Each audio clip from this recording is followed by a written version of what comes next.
Hello दोस्तों, Hollywood silver screen में आपका स्वागत है। आज हम 2014 की फिल्म इंटरस्टेलर की कहानी बताएंगे। ये एक साइंस फिक्शन फिल्म है, तो चलिए शुरू करते हैं फिल्म की कहानी। कूपर नासा में पहले पायलट था, पर अब खेती करता है। कूपर अपने बेटे बेटी और अपने ससुर के साथ रहता है। कूपर के घर में एक किताबों का कमरा होता है। इस कमरे में कई बार वहाँ रखी किताबें अपने आप इधर उधर गिरती रहती है, मानो उसके जरिए कोई कुछ संदेश देना चाहता हो। कूपर की बेटी मर्फ उसे के पिता को बताती है कि उसके कमरे में कोई भूत है।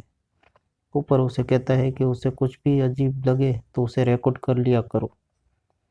कूपर के खेत के आसपास की जगह पर कुछ समय से धूल की आंधी का आना लगातार बढ़ता जा रहा है। ऐसी आंधी में अपने घर को कमरों में धूल को घुसने से बचाने के लिए क्रम में कूपर जब उस किताबों के कमरे में जाता है तो वो देखता है कि धूल से जमीन पर एक खास पैटर्न बन गया है।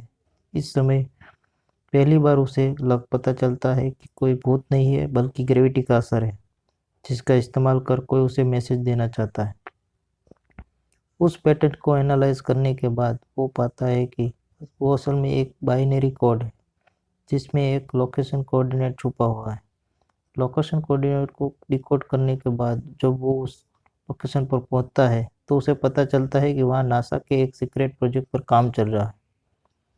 वहाँ उसकी मुलाकात अपने पूर्व प्रोफेसर डॉक्टर ब्रैंड से होती है, जिनसे कूपर को पता चलता है कि भविष्य में पृथ्वी मानवों के रहने लायक नहीं रहेगी।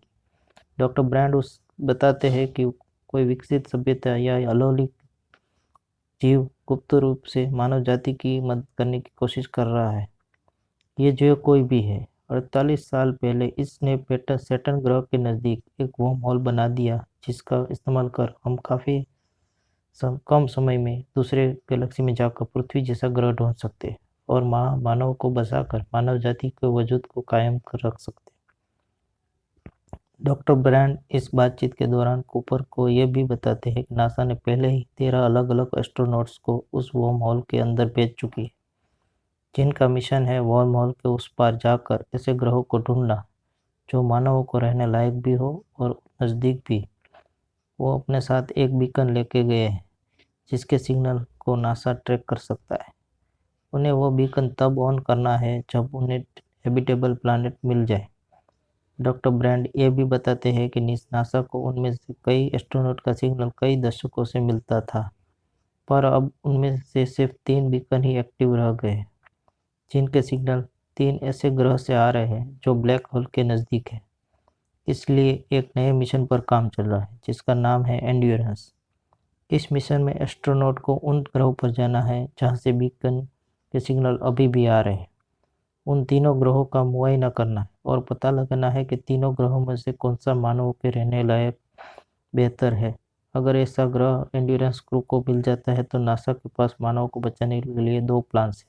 प्लान ए, डॉक्टर ब्रांड एक एडवांस इक्वेशन पर सालों से काम कर रहे हैं, जो अगर सोल्व हो गया तो मानव fifth dimension physical speciality gravity का इस्तेमाल कर विशाल स्पेस स्टेशन में पृथ्वीवासियों को स्पेस में शिफ्ट कर देगा। इससे संपूर्ण पृथ्वीवासी जीवित बच जाएंगे। जिसके कंस्ट्रक्शन साइट में कूपर और डॉक्टर ब्रांड की बातचीत होती है, वो असल में कोई लैब नहीं होता, बल्कि वही स्पेस स्टेशन होता है जिसकी बात अभी हमने की। जब इंडियन क्रू अपने मिशन पर वर्म होल के उस पार होगा, डॉक्टर ब्रांड अपने एडवांस इक्वेशन को कंप्लीट करने की कोशिश करेंगे।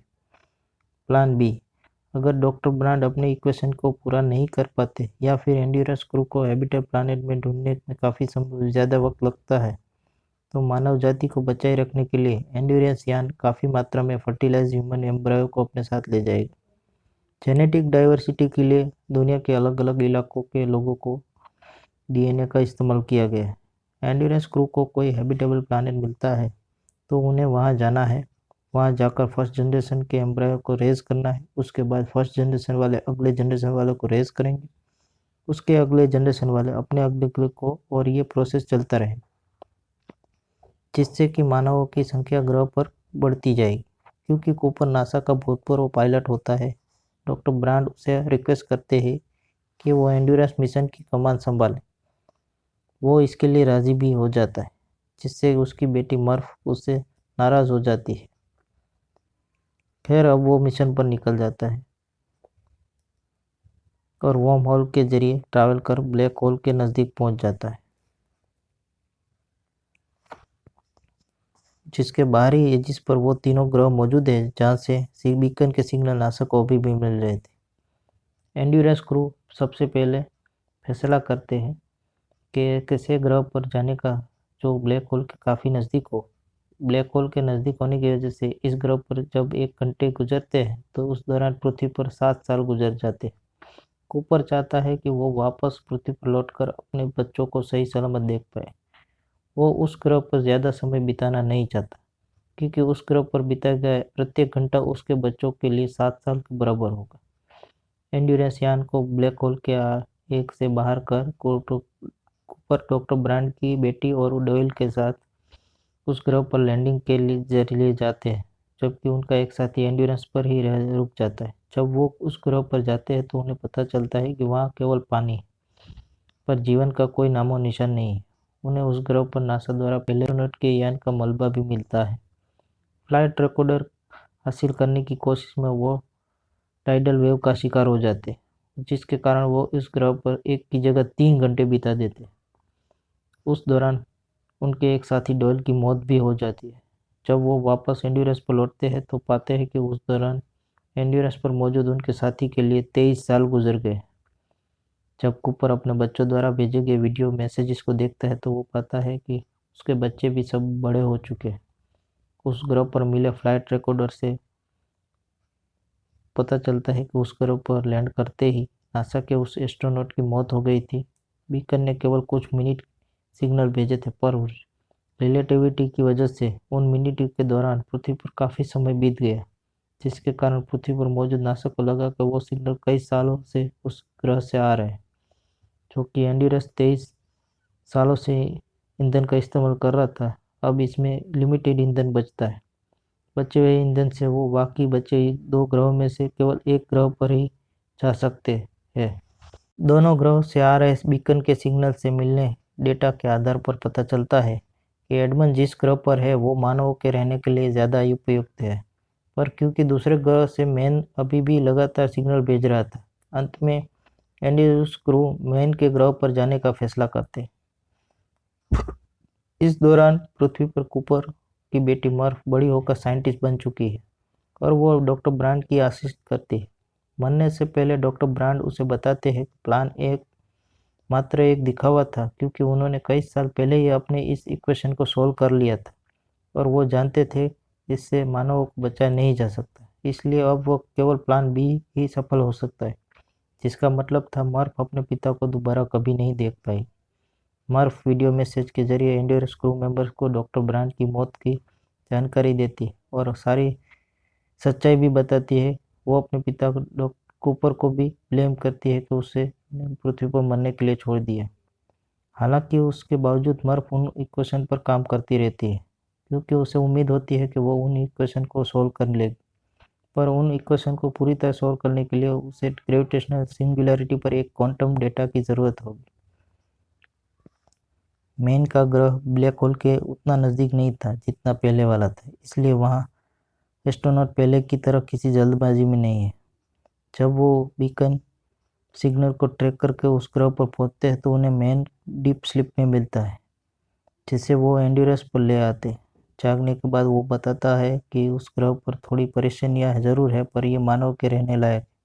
उसके बाद सभी एस्ट्रोनॉट उस ग्रह का मुआयना करने के लिए लैंडर के जरिए उस ग्रह के स्तर पर जाते। वहां जाने के बाद उन्हें पता चलता है कि मैन ने गलत डेटा भेजकर उन्हें गुमराह किया, क्योंकि यह ग्रह मानव के रहने लायक नहीं है। इस दौरान मैन कूपर को जान से मारने की नाकाम कोशिश करता है, जबकि एक दूसरे क्रू मेंबर को वो मार भी देता है। एंड्योरेंस पर मैनुअल डॉकिंग करने के लिए दौरान मैन की मौत हो जाती है। इस दुर्घटना से एंड्योरेंस को भी काफ़ी नुकसान होता है। इससे में वो नीचे गिरने लगता है। कूपर अपने लैंडर को एंड्योरेंस से अटैच कर उससे वापस स्टेबल करता है।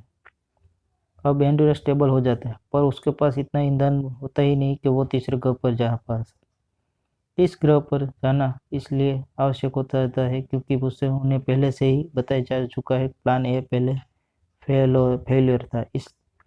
उस ग्रह से मिले डेटा के अनुसार वो ग्रह मानव के रहने के लिए सबसे उपयुक्त है।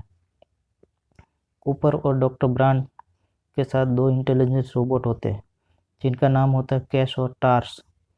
सब मिलकर ये प्लान बनाते हैं कि वो ग्रेविटेशनल स्लिंगशॉट का इस्तेमाल करेंगे एंड्यूरस को एडमंड के ग्रह भेजने के लिए।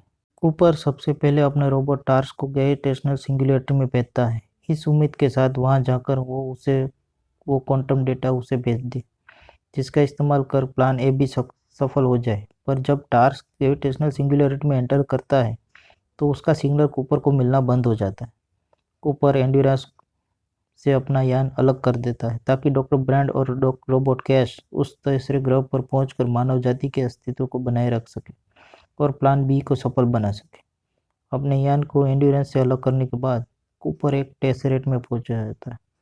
इस टेसरेट में वो अपने घर में मौजूद किताब वाले कमरे को देखता है, जिसके बारे में उसकी बेटी मार्फ उसे कहती थी कि उस कमरे में भूत है।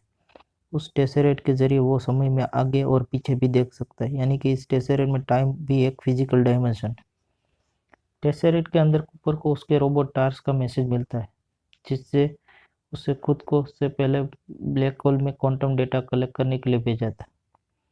टार्स कूपर को ये बताता है कि उसे वो क्वांटम डेटा मिल गया है जो डॉक्टर ब्रांड के अधूरे क्वेश्चन को पूरा करने प्लान ए को भी सफल बना सकता है।